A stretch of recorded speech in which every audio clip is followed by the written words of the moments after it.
The courtroom smelled faintly of old paper and polished oak, the kind of place where truth felt both heavy and unavoidable.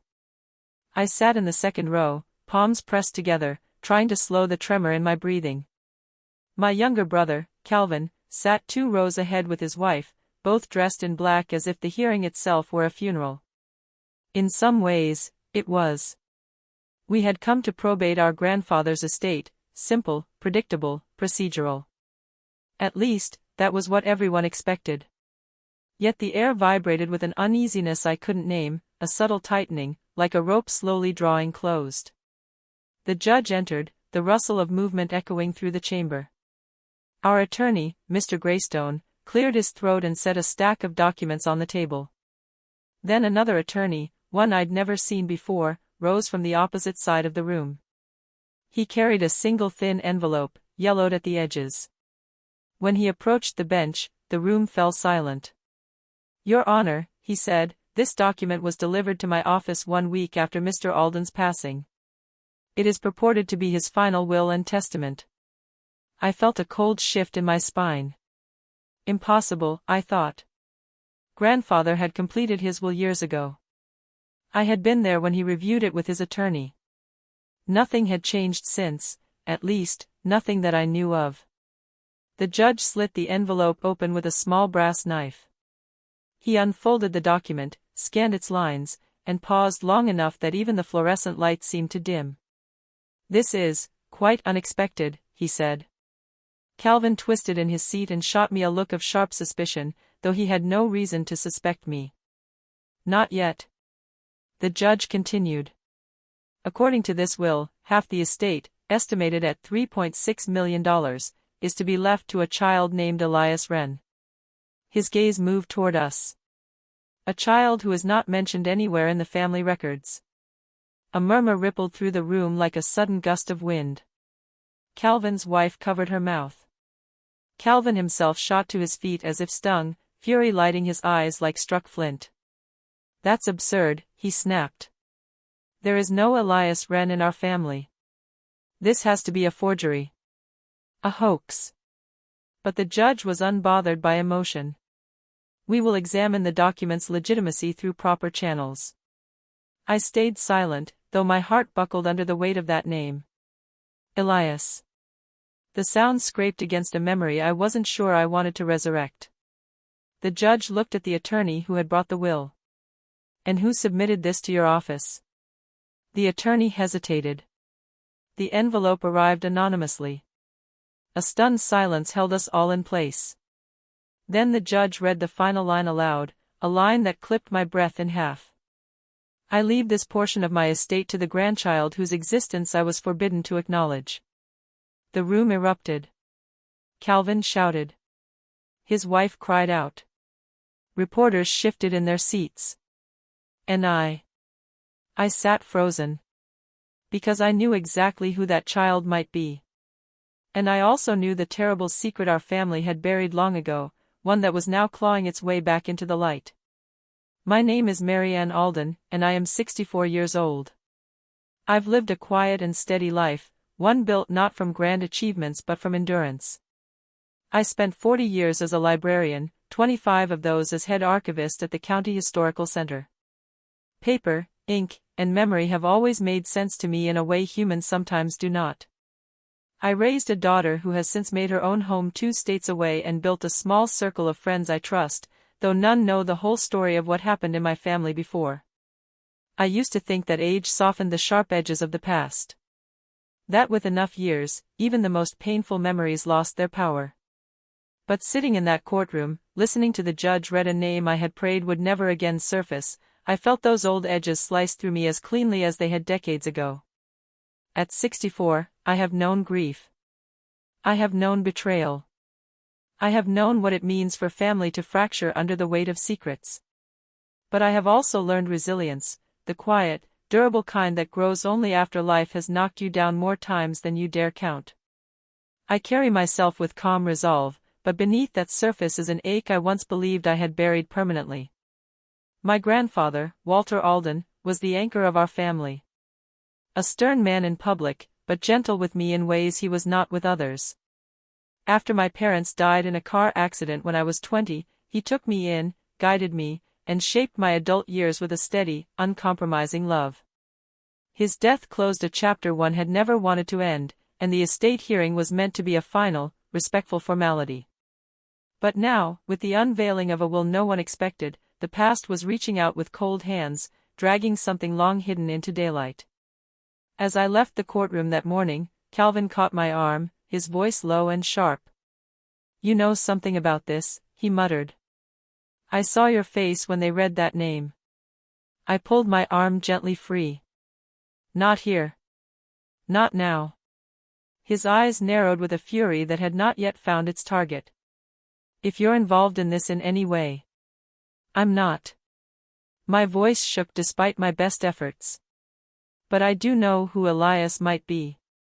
He stared at me, stunned into silence. I could have walked away then. I should have. But instead, I whispered words that hung between us like a breaking storm. "He might be our brother's child." Calvin's entire body stiffened. "We don't have a brother." "But we did. At least, for a moment in time. And I knew this mystery would tear our lives open in ways none of us were prepared for. My family has always been a tangle of quiet loyalties and unspoken resentments. Even before the deaths of our parents, the Alden household was a place where appearances mattered more than truth. We were raised under the watchful eyes of reputation, image, and legacy, words spoken often, sometimes with pride, sometimes with threat. My grandfather commanded that world with dignity, my grandmother enforced it with fear disguised as propriety.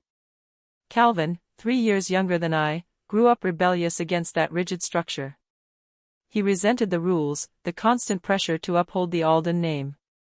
Where I found refuge in books, he sought escape in rebellion, late nights, questionable friends, and choices that often landed him in trouble. Yet even then, beneath his hardened shell, he carried a longing to belong, to be trusted, to be seen as more than the family's wayward son.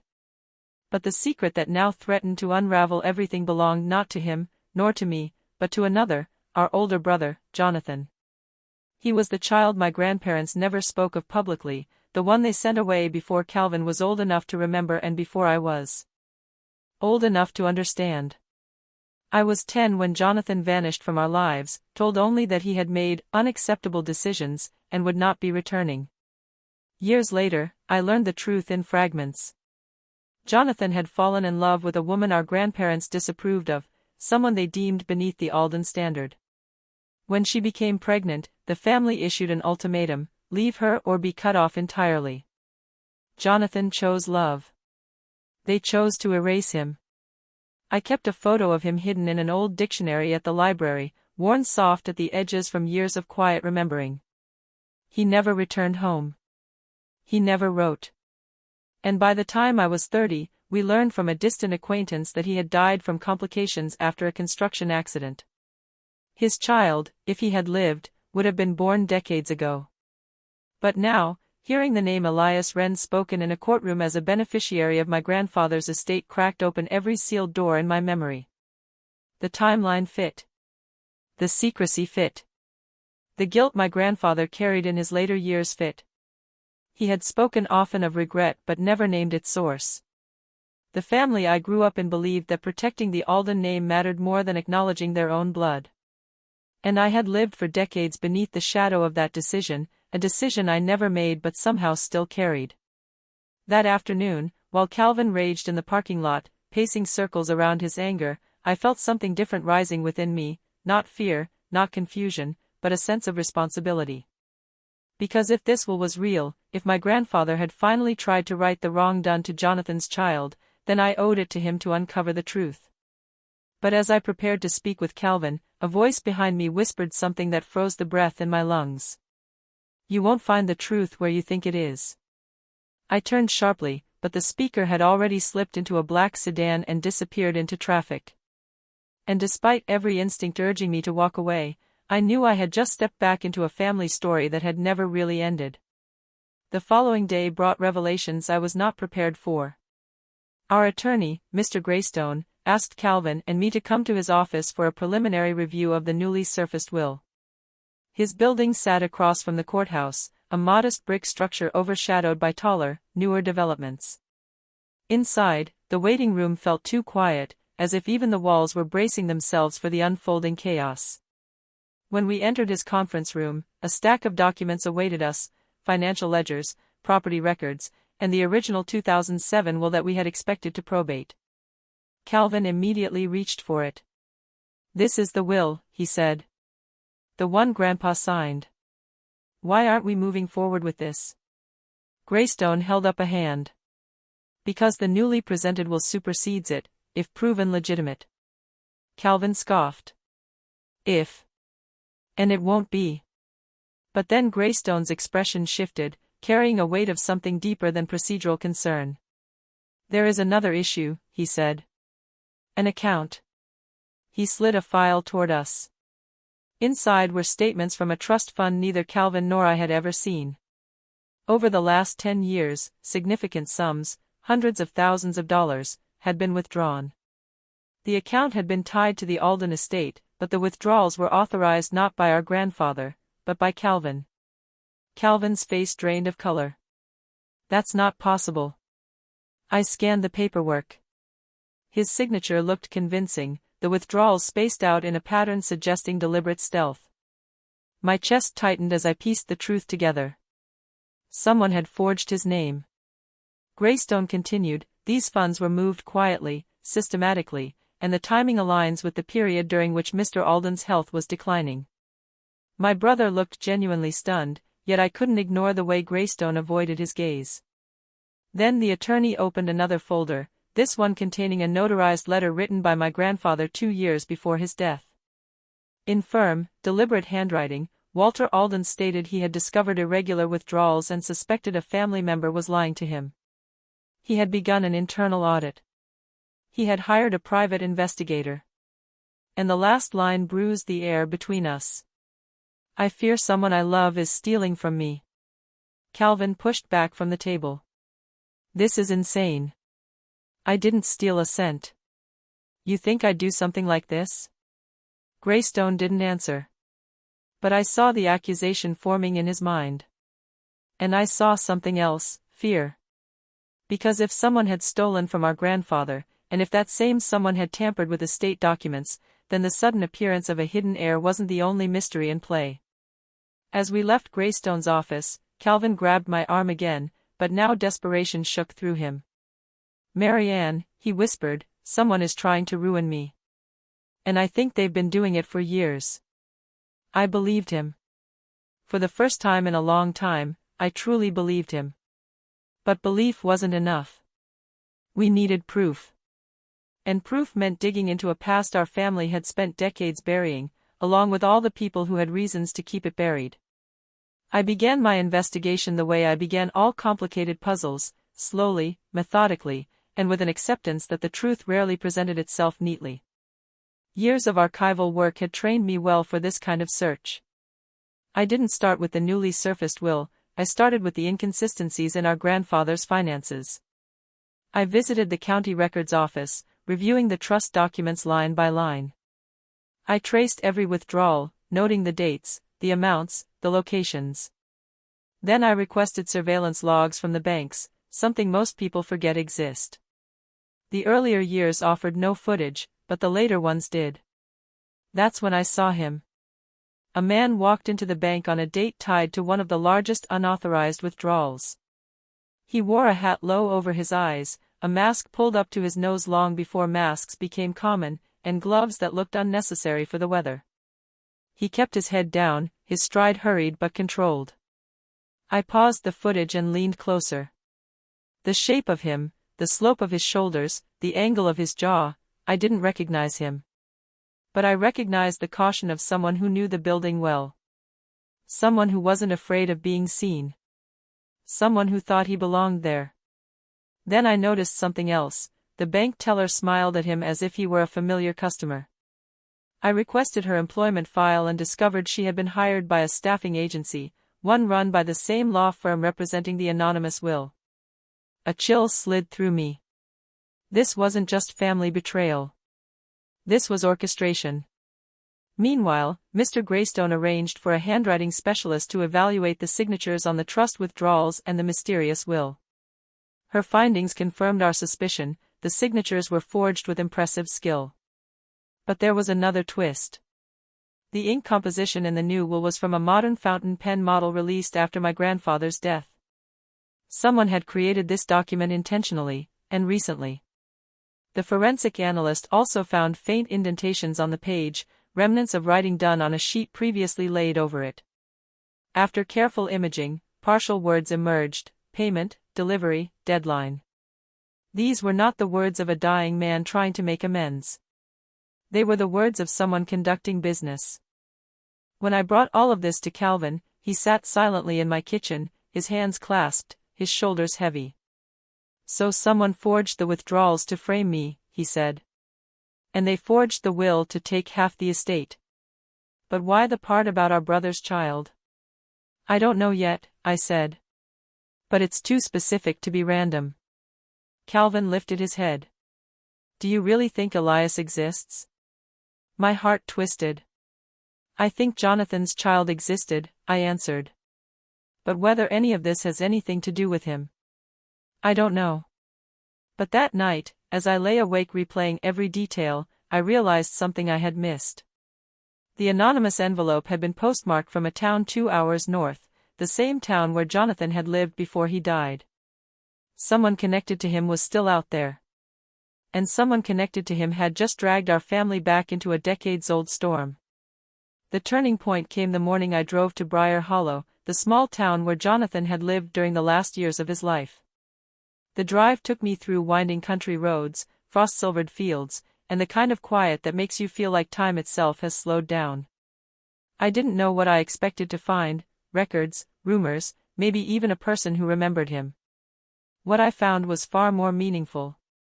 The town clerk, a woman in her 70s with sharp eyes and a gentle voice, recognized Jonathan's name immediately. "Sweet boy," she murmured. "Tragic end. He worked construction over at Dalton Ridge. Had a partner too. Nice young woman. They lived quietly." My breath caught. "Did she have a child?" The clerk nodded. "A son. Born just a few months before Jonathan passed. Poor woman struggled after that. I think the boy ended up in foster care when she passed too." My chest tightened. "Do you know his name?" She nodded again, flipping through an old leather-bound registry. Her finger stopped halfway down a page. "Here. Elias Jonathan Wren. Born March 19, 1993. My heart dropped. Elias was real. The will's claims suddenly shifted from deception to possibility. But that raised a new question: if Elias existed, who was using his identity now? And why? The clerk pointed to another detail. "There was an adoption," she said. "Private. Record sealed, but the agency was based in your county." I left Briar Hollow with a name, a birth date, and a new fire rising in me, a conviction that someone had erased this boy from our family twice already. I would not let it happen a third time. That night, I spread everything across my dining table: documents, notes, footage stills, registry prints. Calvin sat across from me, silent, waiting. When I finished laying it all out, he exhaled shakily. "So the will might be real," he said. "But everything around it, someone forged, manipulated, staged the rest?" "Someone wants the estate," I said. "And they're using Elias as a tool. Or a shield." Calvin rubbed his eyes. "You think he even knows?" "I don't know," I whispered. "But I'm going to find him." For the first time in decades, I felt my grandfather's presence beside me, not the stern patriarch, but the older man who had confided in me that he regretted choices he could never undo. I squared my shoulders and said the words aloud. "I'm fighting back. Not for the money. Not for the estate. For family, the broken, silenced part of it that had been shut away long before any of this began." But as I reached for my coat to begin the search for Elias, my phone buzzed with an unknown number. A voice spoke on the other end, low and calm. "Stop searching for him, Marianne. You're closer than you think. And you're in far more danger than you realize." Then the line went dead. And the real battle began. The call didn't frighten me. It galvanized me. I brought the information to Mr. Greystone, who, to his credit, moved swiftly once he saw the scale of the deception. He filed motions, demanded subpoenas, and pushed for deeper forensic investigation of the forged documents. While he handled the legal battlefield, I continued tracing the line from Jonathan's abandoned family to the shadow now manipulating our present. The breakthrough came from the adoption agency. Though the records were sealed, a sympathetic clerk allowed me to view non-identifying data. One note stood out: the adoptive family's attorney of record was the same law firm that had delivered the forged will to the court. A pattern emerged, delicate but unmistakable. They had been involved in Elias's life since infancy. I dug deeper, examining the law firm's financial disclosures. Buried within them were payments to a private investigator, one hired during the same years my grandfather suspected internal theft. Cross-referencing that with payroll data revealed a name that chilled me: Rachel Mercer, one of the firm's young partners, and a woman who had recently taken a lead role in estate litigation across the county. She was also the teller's cousin. A network. A system. A quiet siphoning of funds from vulnerable estates, masked behind layers of paperwork and forged signatures. And our family had been their largest target yet. But here is where the silent downfall began.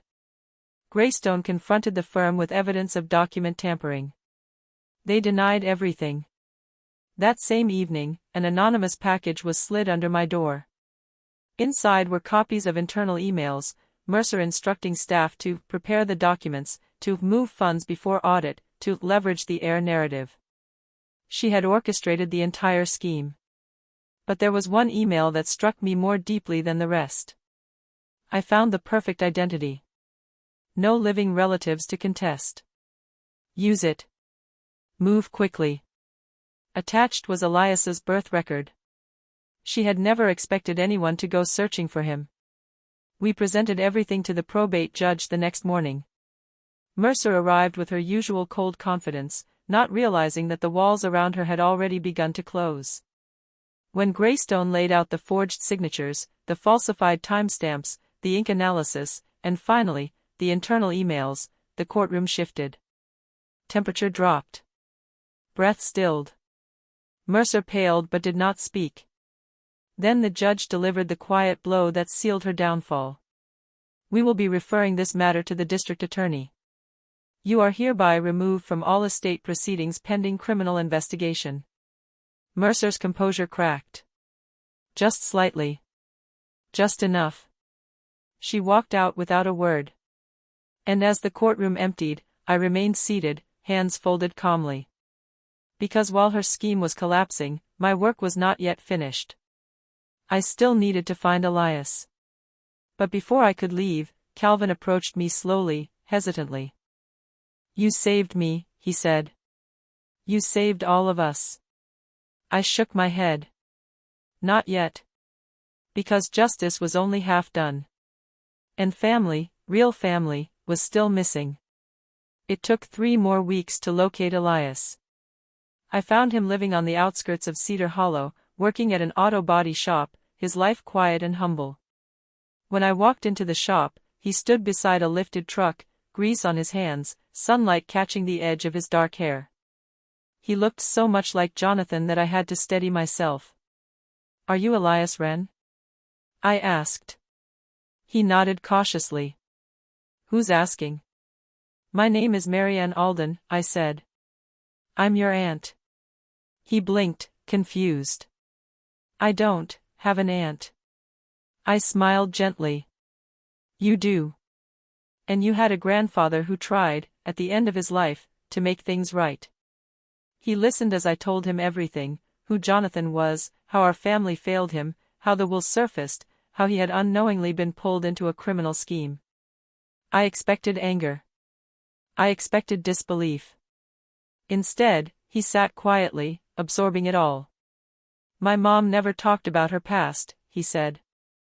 I always thought I didn't belong anywhere. You belong to us, I told him. Even if our family didn't honor that in time. He looked away, swallowing hard. I don't want the money, he said finally. I don't want anything from a family that couldn't be there for my parents. I reached across the table and touched his hand. You deserve to know where you come from, I said. Not for wealth. For truth. The probate judge later ruled that the forged will was invalid. The 2007 will, the real one, went into effect. But I requested one amendment, a voluntary bequest from my share to Elias. Not half the estate. Not millions. Just enough to give him the freedom his parents never had. Calvin insisted on contributing as well. I had not expected that. The day the estate was finally settled, I stood outside the courthouse breathing the cold winter air. Calvin joined me, quieter than I had seen him in years. You did the right thing, he said. I did what Grandpa would have wanted. He nodded. And what about you? You okay? I looked out at the horizon. For the first time in a long time. I think I might be. Because the truth had finally surfaced. Because the wrong done to Jonathan had been acknowledged. Because Elias was no longer a ghost. Justice, I learned, is not always loud. Sometimes it's a quiet realignment of the world, nudging broken things into their rightful places. But there was still one thing left to say. And it belonged in the final chapter. I am 64 years old, and what I know now is this: families do not break from a single wound. They fracture over years of silence, of secrets, of fears disguised as protection. My grandparents thought they were preserving the Alden name by erasing Jonathan from it. Instead, they planted a fault line that cracked open decades later in a courtroom none of them lived to see.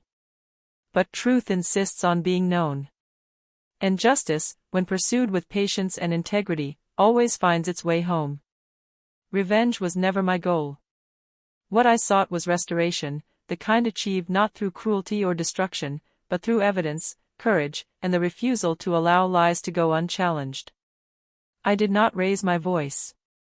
I did not seek retribution. I simply brought light into places where shadows had ruled for too long.